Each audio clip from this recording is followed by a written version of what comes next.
Exercise 1.21. The information below is taken from the books of Hogue Limited. Required 1.20.1. Prepare the notes for the reconciliation between the net profit before tax and cash generated from operating activities. 1.21.2. Complete the entire statement of cash flows of Hogue Limited for the year ending 30 June 2025. Where notes are not required, the calculations must be shown in brackets.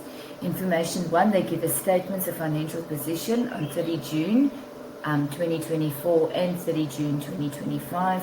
They list the assets, the current assets and non-current assets, equity and liabilities, the ordinary owner's equity, the non-current liabilities and the current liabilities.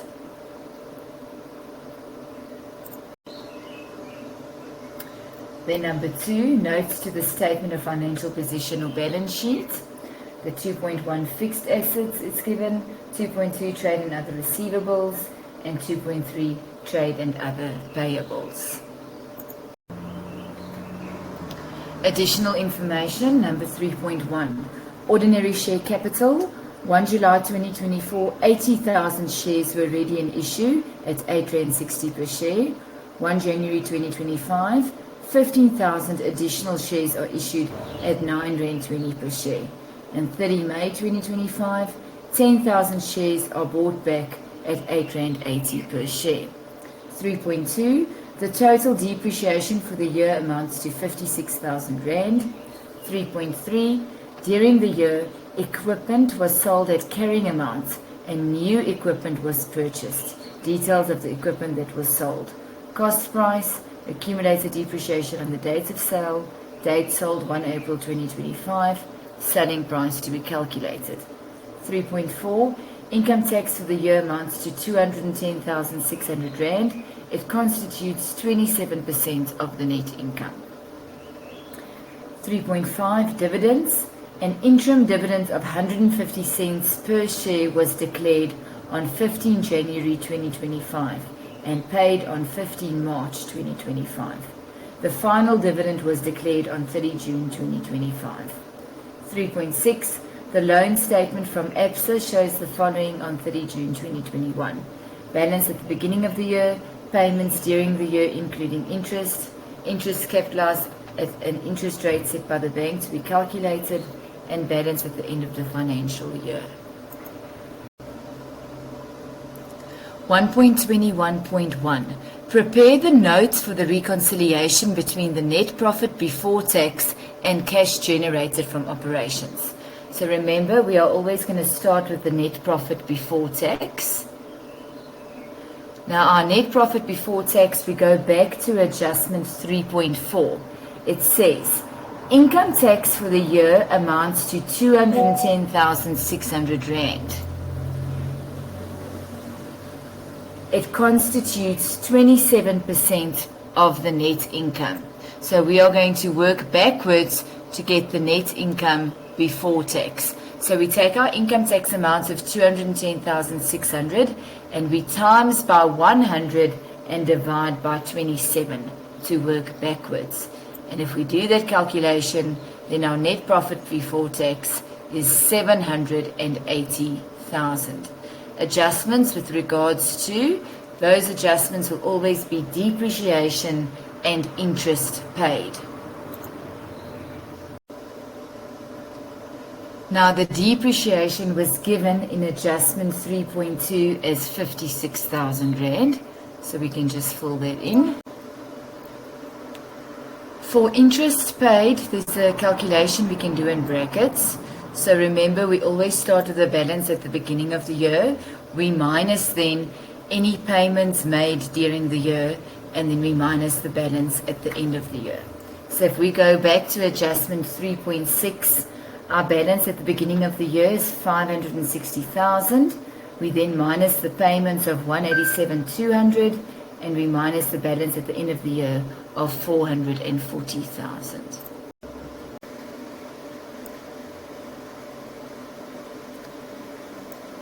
That will then give you an amount of 67,200 Rand.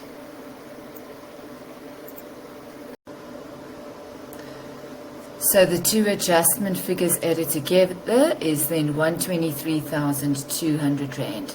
So your operating profit before changes in working capital will be the 780,000 plus the 120,200 to give you 903,200.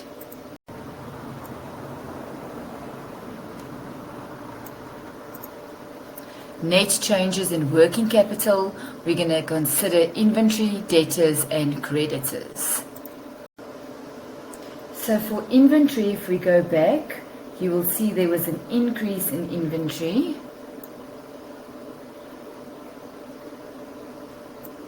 And that's going to be the 45,000 minus the 25,000. And that then gives you an amount of 20,000. It's in brackets because it's a outflow of cash.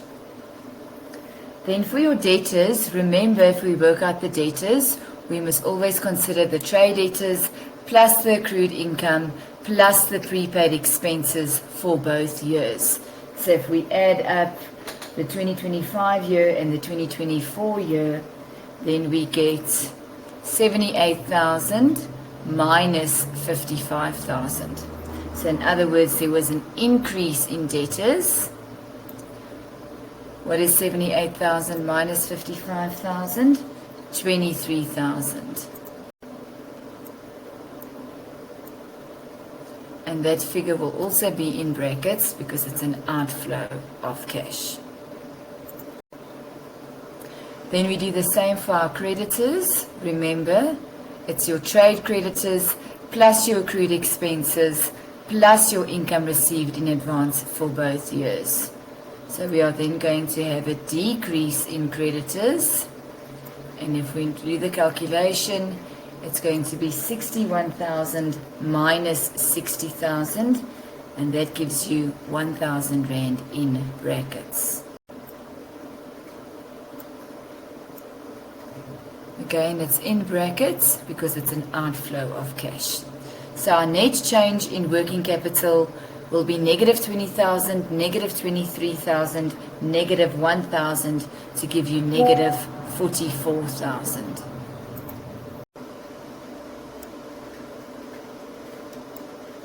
So to work out the cash generated from operations, it's going to be your operating profit before changes in working capital of 903,200 minus the 44,000 net change in working capital, and that will then give you an amount of 859,200.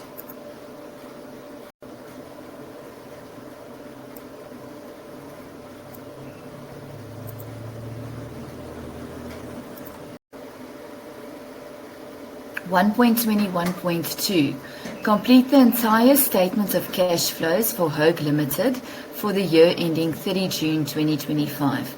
Calculations should be shown in brackets. We are going to start with the cash generated from operating activities, and we've just calculated it as. So for interest paid, we also already calculated that. That would be 67,200 Rand. Now we are going to calculate the dividends paid. For dividends paid, we need to look at the opening balance plus the interim dividends paid. So if you go to the opening balance, that would be information 2.3. Our shareholders for dividends 30 June 2024 was 72,000. So that would be the first amount that we would pay. And then the interim dividends paid, we need to work out the ordinary shares on that date. So if we go back to 3.1 on 1 July 2024, 80,000 shares were in issue, and on 1 January 2025, 15,000 additional shares were issued. So 80,000 shares plus 15,000 shares gives you 95,000 shares that are in issue on 15 January when the interim dividends was declared. So 95,000 shares times 150 cents will give you 142,500. So the dividends paid will then be 72,000 plus 142,500. So it was the 72,000 from your opening balance for your ordinary share dividends that was paid first, and then the 142,500 is the interim that was paid during the year on 15 January. And then that gives us a total of 214,500. And that will be in brackets because it's an outflow of cash. Then taxation paid. Remember, for tax paid, we also do a calculation. It's your opening balance plus your income tax amount from your income statement plus your closing balance. All of these amounts we get from information 2, 2.2 stars income tax, 5,000 is our closing balance, 2.3 stars income tax, 10,220 Rand is the opening balance, and then if you go to adjustment 3.4, the income tax for the year amounts to 210,600 given. So you'll add all those three amounts, and then your income tax paid will be 225,820. So 225,820 Rand will be in brackets because it's an outflow of cash. Then to calculate the cash flow from operating activities, it will be your cash generated from operating activities minus your interest paid, minus your dividends paid, minus your tax paid, and that gives you an amount of 351,680 Rand out of brackets because it's an inflow of cash. Cash flow from investing activities. We are going to start with the purchase of non-current assets. Firstly, we have to determine the selling price of our non-current assets.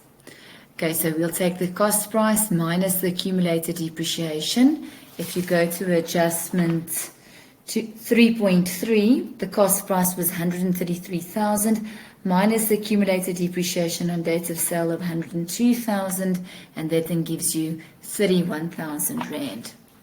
We will then also work out the purchase of our land and buildings. There's a difference of 530,000 from 2024 to 2025. So then to calculate the purchase of non-current assets, remember it's always our opening balance from our carrying value minus what we sold, minus our depreciation, minus our closing balance. And then we also had our purchases from our land and buildings. So then to calculate the purchase of non-current assets, it's going to be the 403,000, which is your opening balance, minus the 31,000 selling price, minus 56,000 depreciation, and minus the closing balance of 420,000. And then we add the 530,000 Rands worth of land and buildings purchased, and then it gives you an amount of 600,000 Rand in brackets because it's an outflow of cash. Your proceeds from your sale of your non-current assets is the 31,000 that we just calculated. And then remember, if there was any fixed deposits, we must also take that into consideration. And if we go back to the question, there was an increase in the fixed deposit from 2024 to 2025. 50,000 minus 30,000 gives you 20,000 in brackets because it's an outflow of cash. So your cash flow from investing activities will then be 600,000 negative plus 31,000 minus 20,000, and that's going to give you 589,000 Rand in brackets because it's an outflow of cash. Your cash flow from financing activities, your proceeds from your shares issued. If we go back to the question, to adjustment 3.1, on the 1st of January, 15,000 additional shares are issued at 9 Rand 20 per share. So 15,000 times 9 Rand 20 will give you 138,000 Rand. out of brackets because it's an inflow of cash. Our repurchase of our shares, again, adjustment 3.1, on 30 May 2025, 10,000 shares are bought back at R8.80 per share. So 10,000 times R8.80 will give you 88,000 in brackets because it's an outflow of cash. Then you also consider the repayment of your loan. And your repayment of your loan, if you go back to the question for 2024 and 2025, it will be 560,000 minus 440,000. And that gives you an outflow of cash of 120,000.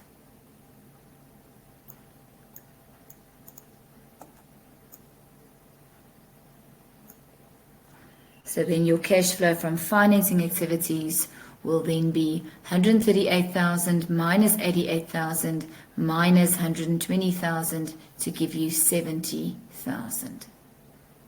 In brackets because it's an outflow of cash.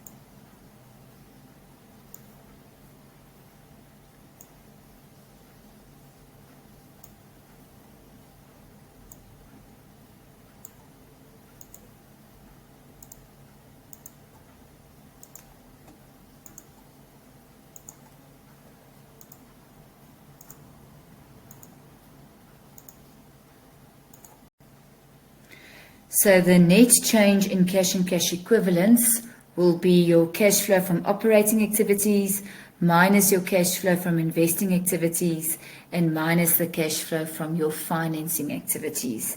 And that will give you an outflow of cash of 307,320 Rand. Our cash and cash equivalents at the beginning of the year, if we go back to the question, is 838,780 as an overdraft, so it's in brackets. And then our cash and cash equivalents at the end of the year is 1,146,100 as an outflow of cash because it's an overdraft.